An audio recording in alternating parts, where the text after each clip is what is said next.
नहमदुहु व नुसल्ली अला रसूलिहिल करीम अम्मा बाद फ़अऊज़ु बिल्लाहि मिनश शैतानिर रजीम बिस्मिल्लाहिर रहमानिर रहीम इन्नल्लाह व मलाइकतहु युसल्लूना अलन नबी या अय्युहल्लज़ीना आमनू सल्लु अलैहि व सल्लिमू तस्लीमा सलात व सलाम अलैका या सय्यदी या रसूलल्लाह सलात व सलाम अलैका या सय्यदी या नबी अल्लाह व अला आलिका व अस्हाबिका या सय्यदी या मुहम्मदुर रसूलुल्लाह सल्लल्लाहु अलैहि अल्लाह जल्ल शानुहु अमन वाले दी हमदो सुना दे बाद दरूद नबी रहमत सल्लल्लाहु अलैहि वसल्लम दी बारगाह दे अंदर पेश करने तो बाद नहायत वाजिब एहतराम मुअज़्ज़ज़ सामीन इकराम अस्सलामु अलैकुम व रहमतुल्लाहि व बरकातुहू। आज दी आयत दा निशान 76 नंबर है, सूरतुल अंबिया 17वां पारा है। कल गल पढ़ी सी जनाबे इब्राहीम अलैहिस्सलाम, जनाबे इसहाक अलैहिस्सलाम, जनाबे यकूब अलैहिस्सलाम और जनाबे लूत अलैहिस्सलाम। अज असां जिहड़ी गल पढ़नी है ये वे जनाबे नूह अलैहिस्सलाम दी, जनाबे दाऊद अलैहिस्सलाम दी और जनाबे सुलेमान, यानी कि 3 नबियां दी गल असां अज पढ़नी है। फरमाया व नूहन इज़ नादा मिन क़ब्लु फस्तजबना लहु फनज्जयनाहु व अहलहु मिनल करबिल अज़ीम। याद करो नूह नूं जदों उन्हां ने सानू पुकारिया ते फस्तजबना लहु फनज्जयनाहु व अहलहु मिनल करबिल अज़ीम, ते असां कबूल फरमाया उन्हां दी दुआ नूं और बचाया उन्हां नूं और उन्हां दे घर वालियां नूं सख्त मुसीबत तो। जदों नूह अलैहिस्सलाम ने दुआ मंगी तो तूफान आया, असी ये सारा पिछे डिटेल नाल पढ़ के आए हैं। किंज तूफान आया तो किंज कश्ती जिहड़ा किनारे ते लगी। जदों जनाबे नूह अलैहिस्सलाम ने दुआ मंगी तो कश्ती में सवार होए तो जिन्ने भी उन्होंने मनण वाले सन वो भी सवार हो गए, तो जेडे घर वाले सन वो भी। तो फिर की होया, वो कश्ती चलती हुई लग गई पार किनारे ते वो जेडे नहीं सन मन्ने वो की होया, डुब के मर गए।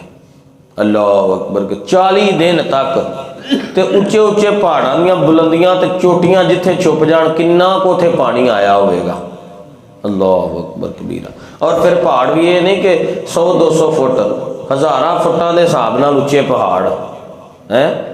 अल्लाह अकबर कबीरा। हज़ारां फुटां नाल जिथे पानी फिरदा होवे उत्थे कोई चीज़ बचनी सी। अल्लाह अकबर कबीरा। हज़रत नूह अलैहिस्सलाम 950 साल तक अपनी कौम नूं जिहड़ा ना तबलीग कीती सी। कितनी देर? 950 साल। अज भी कई बंदे आंदे ने हाफ साहब तुसी बोलते बड़ा वो दसते बड़ा वो लोग समझते कोई नहीं। मैं क्या मेरी तो गल ही कोई नहीं, इत्थे ते अंबिया इन्ना जिहड़ा बोलते रहे ने उन्हां दी लोग गल नहीं सुनते रहे, मेरी तुहाडी ते गल ही।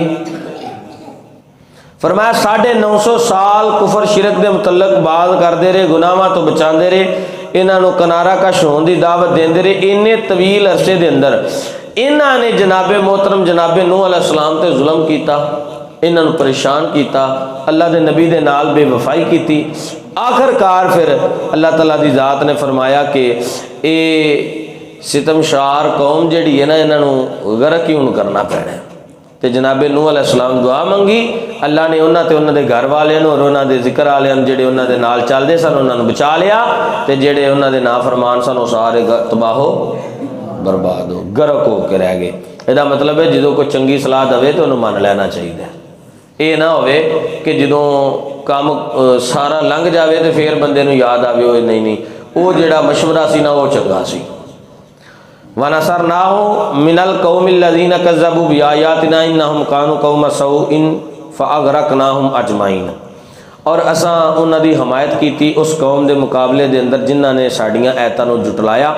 बेशक वो बुरे ना 1000 लोग सन, बस असां उन्हां नूं गरक कर दिता।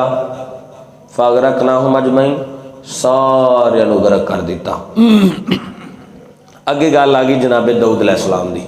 व दाऊदा व सुलैमान इज़ यहकुमान फिल हर्सी इज़ नफशत फ़ीहि गनमुल कौमी व कुन्ना लिहुक्मिहिम शाहिदीन।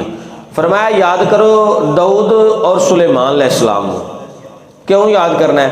फरमाया जो फैसला करते पे सन एक खेती के झगड़े का, एक पैली दे ਝਗੜੇ ਦਾ ਫੈਸਲਾ ਕਰਦੇ ਸਨ। ਪਿਫਲ ਹਰਸ਼ੀ ਇੱਕ ਖੇਤੀ ਦੇ ਝਗੜੇ ਦਾ ਜਦੋਂ ਉਹ ਫੈਸਲਾ ਕਰਦੇ ਸਨ, ਇਜ਼ ਨਾਫਾਸ਼ਤ ਫੀਹ ਗਾਨਮੁਲ ਕੌਮ, ਜਦੋਂ ਰਾਤ ਦੇ ਵਕਤ ਛੁੱਟ ਗਈਆਂ ਇਸ ਕੌਮ ਦੀਆਂ ਬੱਕਰੀਆਂ, ਵकुन्ना लिहुक्मिहिम शाहिदीन, और असा उन्हां दा फैसले का मुशाहदा कर रहे सन।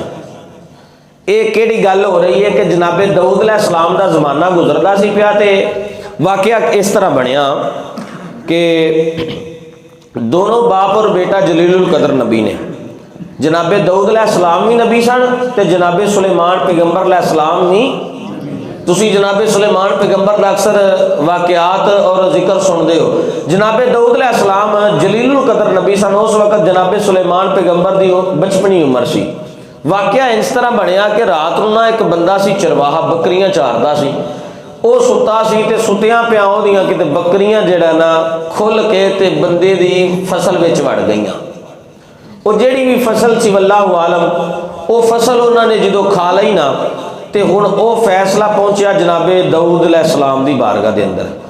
उत्थे ते खुलियां सन आप ते इत्थे बंदे आप खोल के रात नूं वाड़ छड्डदे ने, चल खा लै सुबह नूं आपे तैनूं बन लवांगे। ते जेड़ा उन्हें दुध देना ही है, जेड़ा उहदा गोश्त होना है, वो फिर किवें हलाल हो सकदा है? बंदा पैसे हराम दे लैके ते गोश्त हलाल दा लैके आना चाहे, इंज हो सकदा? वो है हलाल है, मगर जेड़े पैसों का लैके आने जो वो हलाल नहीं होणगे ते जेड़ा खा रहा वो किवें हलाल होवेगा? हुण होया है कि जनाबे दाऊद अलैहिस्सलाम दे कोल जो फैसला पहुंचा, जनाबे दाऊद अलैहिस्सलाम फरमाया भी गल ये जेड़ा बंदा ना बकरियां वाला, ये उस बंदे नूं अपनियां बकरियां देवे जिहदी फसल का नुकसान होया है। ते लगभग कीमत ना इन्नी को बनती है जिन्नियां कोई इहदियां बकरियां ने। ये फैसला जो हो गया तो फैसला ठीक सी, एक अगर नज़रिए नाल वेख्या जाए कि जिन्ना ही उहदा फसल का नुकसान होया उन्नियां बकरियां नूं मिल जाणियां ने। मगर जिहड़ा फैसला जनाबे सुलेमान पैगंबर अलैहिस्सलाम कीता वो भी बड़ा अहम तरीन सी। जो पुत्र लैक होवे ते बाप आपे ही खुश हो जाता है। अल्लाह अकबर कबीरा, क्या बात। जनाबे सुलेमान पैगंबर अलैहिस्सलाम आपने अर्ज करते हैं, अब्बा जी एक फैसला मेरे को भी है वे, ते जे तुसी कहो तो मैं वो फैसला ना सुनावा। फफहमनाहा सुलैमाना व कुल्लन आतैना हुक्मन व इल्मा व सखरना मा दाऊदल जिबाला युसब्बिहना व तैरा व कुन्ना फाइलीन। सो असां समझा दिता मामला सुलेमान नूं। अल्लाह फरमांदे ने असां समझा दिता मामला सुलेमान नूं। बचपनी उम्र है जनाबे सुलेमान दी, ते की मामला समझाया? वकुल्लन आतैना हुक्मन व इल्मन व सखरना, फरमाया उन्हां सब नूं ते असां बख्शिश दिता हुक्म और इल्म, और असां फरमा बरदार बनाया दाऊद नूं, और दाऊद दा फरमा बरदार बनाया पहाड़ां नूं ते परिंदियां नूं। युसब्बिहना व तैर, वो सारे मिल के दाऊद अलैहिस्सलाम दे नाल तस्बीह पढ़ते हैं। व कुन्ना फाइलीन, ये शान असी देन वाले हाँ। वो जेड़ा मामला हुण हल करना सी ना सुलेमान पैगंबर, वो की सी जेड़ा अल्लाह फरमा रहे ने असां समझाया, वो इस तरह सी। हुण जनाबे दाऊद अलैहिस्सलाम ने जो फैसला कर दिता ना, तो जनाबे सुलेमान अर्ज करते हैं, अब्बा जी एक फैसला मैं भी ना सुनावा। मेरा फैसला ये वे कि इंज किया जाए, बकरियां जेड़ियां ने ना जिस बंदे का नुकसान होया उन्होंने दित्तियां जान, बकरियां उन्होंने दित्तियां जान, ते दित्तियां किस नज़रिए नाल जान? इन्हां दा दुध भी पीवे ते इन्हां दी उन्न दा भी फायदा हासिल कर लवे। उन्हां दे जिहड़े वाल कतरे जाते हैं ना, ये फायदेमंद ने। ये जिहड़े कोट वगैरह बनते हैं उन्हां दे विच इस्तेमाल हुंदे ने। इहदी उन्न तो भी फायदा हासिल करे ते इहदे इन्हां बकरियां दा दुध भी पी लवे। ते जिन्नी देर तक फसल फिर परवान नहीं ना चढ़ती, अपनी सही मिकदार के अंदर नहीं आ जाती, उन्नी देर तक ये जिहड़ा बकरियां वाला फसल की हिफाजत करे। ते जो फसल जिथे है सी उत्थे पहुँच जाए, बकरे वाले नूं बकरियां मिल जान ते फसल वाले नूं किड्डा सोहना फैसला है। ना उहदियां बकरियां जान ते ना उहदी, यानी कि एक दूजे दियां चीज़ों की हिफाजत शुरू कर दें। जो जनाबे दाऊद अलैहिस्सलाम ने सुनिया ना जनाबे सुलेमान अलैहिस्सलाम का फैसला, तो बड़े खुश होए, आख्या वाह पुत्रा तेरा फैसला सही है, ਜਿਹੜਾ ਤੂੰ फैसला कर दिता है ना यही फैसला होगा। हुण इस तरह करना है कि लै बई यह फैसला हो चुका जो सुलेमान अलैहिस्सलाम ने सुना दिता है, इंज करो यह बकरियां जिहड़ियां ने फसल वाले नूं दे दिओ ते बकरियां वाला जिहड़ा है ना ये फसल की हिफाजत करे। जदों इहदी फसल परवान चढ़ जाएगी, फसल वाला अपनी पैली विच आ जाए तो बकरियां वाला अपनियां बकरियां लै जाए, ताकि यह फैसला ते अल्लाह फरमाते ने यह फैसला सुलेमान नूं किन्ने समझाया? अल्लाह ने। ते जेड़ा खुदा सुलेमान पैगंबर नूं समझा सकदा सानू नहीं वो समझा सकदा। किदों समझावेगा? जदों असीं भी उहदी बारगाह च आण के कहांगे मालका सानू इस मसले दा समझ नहीं आ रहा ते सानू हल कर, ते फिर सानू ये गल समझाउण वास्ते ये गल तक पहुँचाउण वास्ते एक बंदे की भी जरूरत है। डायरैक्ट तो असीं रब कोलों मंग ना सकते, क्यों? क्योंकि साढ़े कोल इन्नी कंपैसिटी नहीं है कि असीं डायरैक्ट उहदी बारगाह च पहुँच सकीए।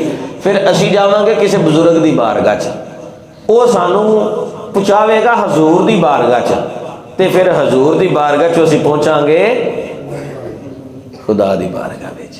इस वजह करके और फरमाया कि सारिया चीज़ां किन्ने दित्तियां ने।